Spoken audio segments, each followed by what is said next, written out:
of garden. Laura. Them they come.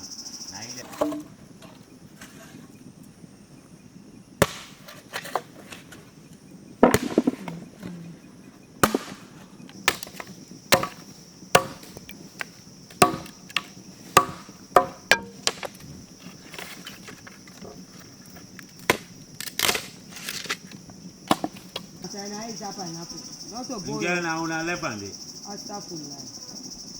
Ebere bost na to. 29. Wait. Na bato mami. Pa una yo garden. Una pulumi de no mo feu. Kuti. For see how they come up here you are go take something dey. You don't get una go boku.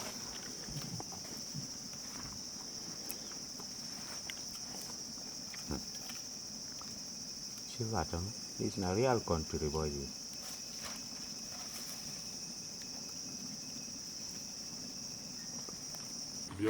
Yeah. If we have been missed pineapple right now, yeah. Na wapa we de parao. Now my way give me that job there. Pineapple right now, we have with Mama Rose.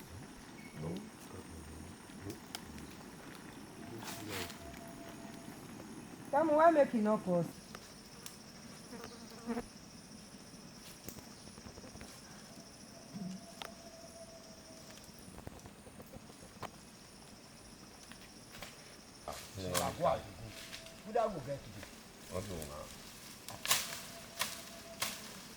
Yes, I did not think it can be done.